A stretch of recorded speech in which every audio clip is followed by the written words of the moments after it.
Walk cycles. One of the first things you'll learn in animation. They're also the thing you'll never stop trying to perfect. You can tell the experience of an animator by the amount of character they can fit into a walk or a run. A big part of the art of animation is about telling a story and adding life to non-living characters. You can tell a lot about a character and how they're feeling by how they move. A slight change in even a basic walk can change a character from strict and serious to silly and carefree. Character locomotion is a complex topic, so I'll keep this video dedicated to making two-legged walks and runs for simplicity's sake.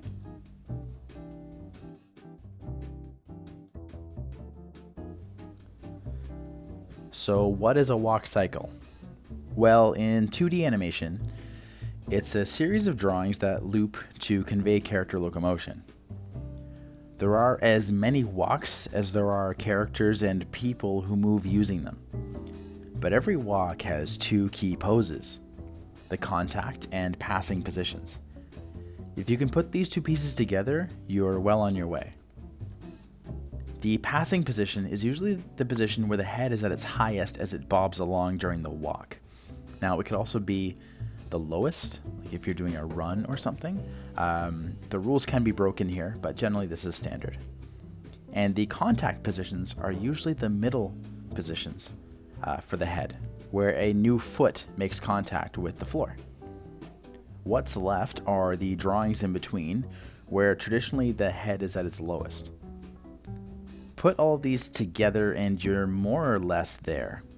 Give or take a few extra frames needed for anything with an abundance of character. So let's analyze a few different walks and runs I've done for previous projects. Hello everyone, welcome to the live narration portion of the video.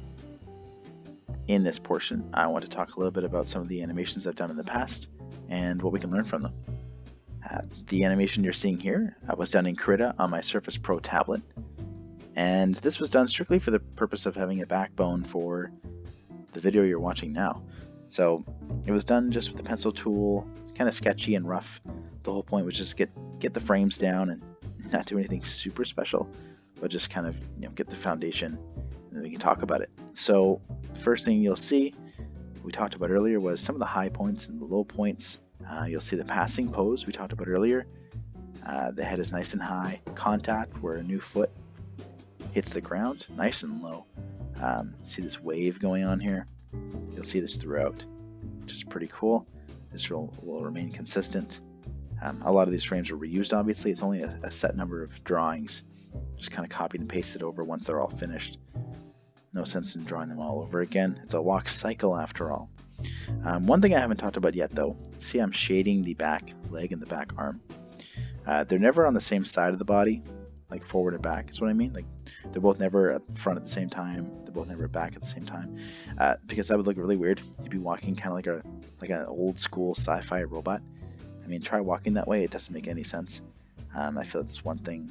Whenever you're first starting out to draw walk cycles, is you might forget that little fact, because you might not be using a reference. So that's why reference is so important in this case. But yeah, I drew this drawing on twos, so every second frame is a drawing. And the benefit of that is, I mean, you don't have to draw every damn frame. And also, that's about the speed that you generally want to go for most videos. Most animations are usually two. Every second frames are usually done on twos, sometimes threes. In this case, it's actually timed more like threes with the video you're watching here, because I actually have the frame rate down to about 18 frames per second instead of 24. That was only because I drew it on twos and I realized, oh, I should probably do more drawings, or I should space these out. Or I can be lazy and just drop the frame rate, because this is just for the sake of teaching. But yeah, here we are. You've already seen this, so let's move on to something a little bit more exciting. So we've moved over into Adobe Animate CC to talk about some of the walks and runs I've done in this program. Now all of this you saw briefly before, but I'm just going over them a little bit more detail so we can actually dissect them and see what we can learn from each one. Now, Adobe Animate CC is much more powerful than Krita. You can do a lot more stuff in it, like motion tweening. So motion tweens are great because I can map out, say for example, I have the head here. I can take the head and I can move it from each individual frame, and I can let the computer do the rest if I set the layer to tween. So a lot less work. I only have to draw the asset once, pop it in, and away it goes. You'll see here the knees are kind of pulling the feet along. The whole purpose of this character design was to kind of have his little internal magnetic energy, something or other, kind of control these little elbow and knee joint things that would kind of drag the feet and the hands along. It's an interesting little concept. But you'll see in the export, everything moves, everything's tweened. All the assets here are drawn once and just kind of tweened along, right? You kind of see here.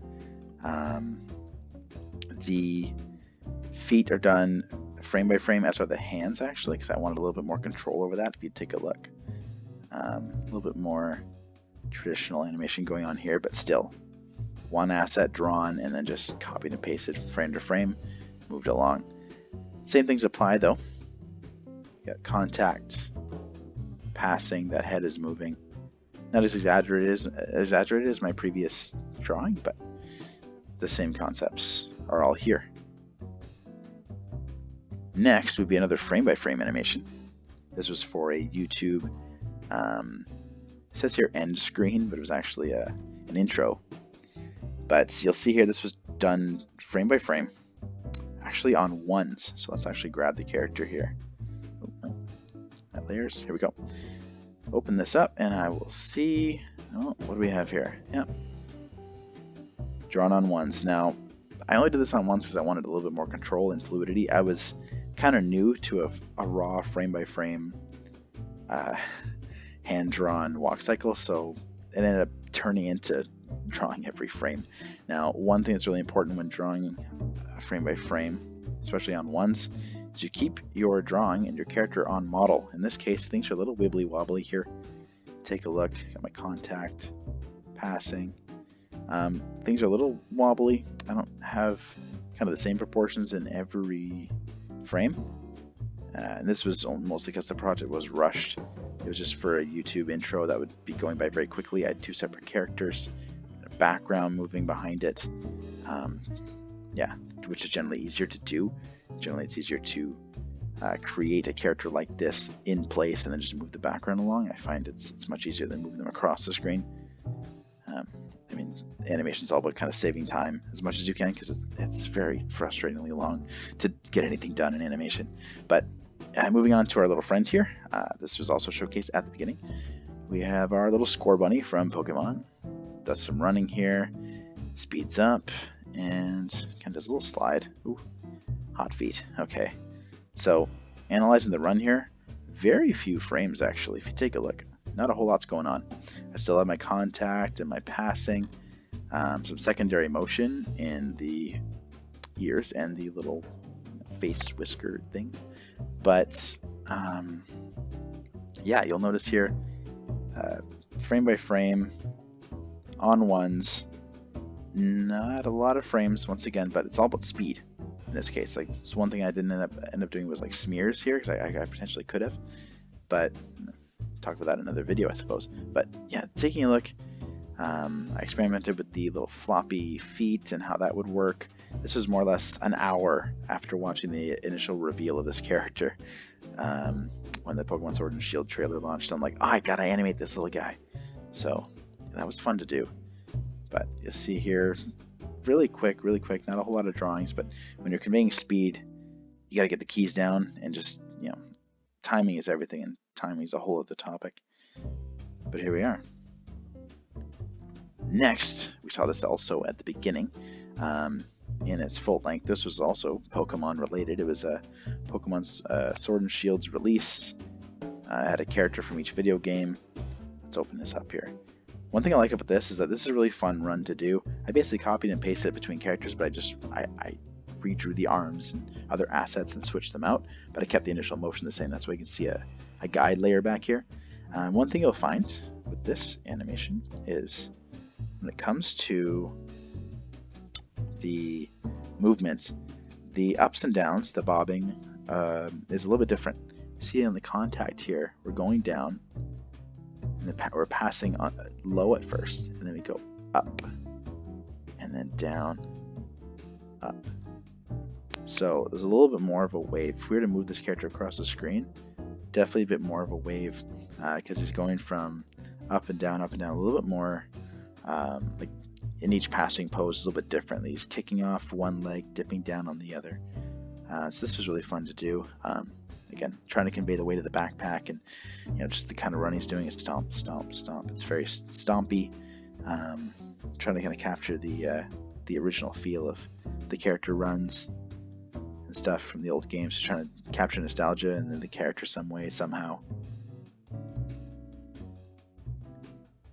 Yes, that's another frame by frame with, of course, a combination of tweening once again with that background.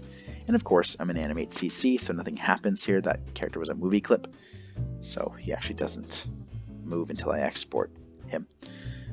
And then finally, for a little bit of a creature, two-legged but a creature nonetheless, is these little raptors. This was for a YouTube or Twitch, actually. It was for a Twitch notification animation. And this one was actually done with some reference. I had to get a lot of reference in there. Just because I had to study chickens and ostriches.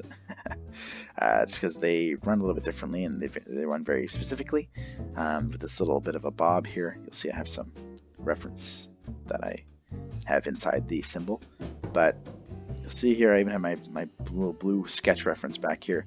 But you'll notice here, again, contact, passing, a little bit of secondary motion. The feathers are all moving all over the place. The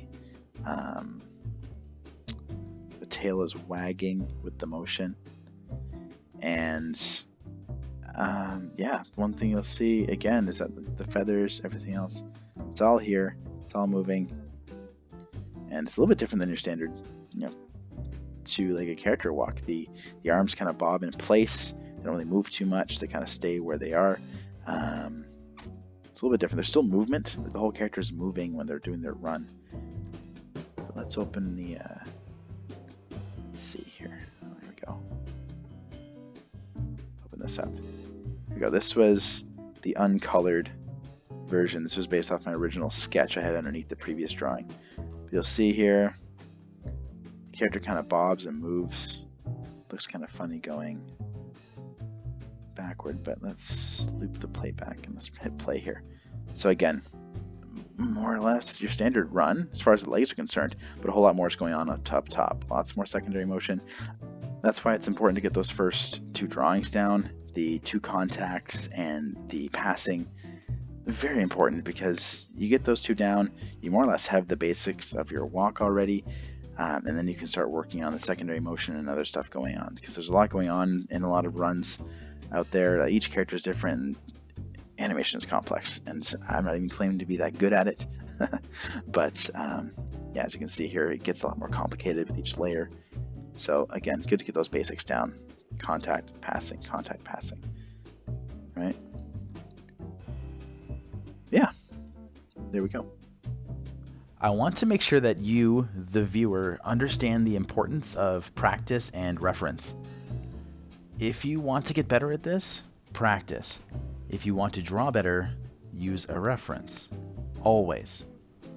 On the topic of reference, the Animator's Survival Kit by Richard Williams really is the book to read. You won't meet an animator out there who hasn't at least heard of the book.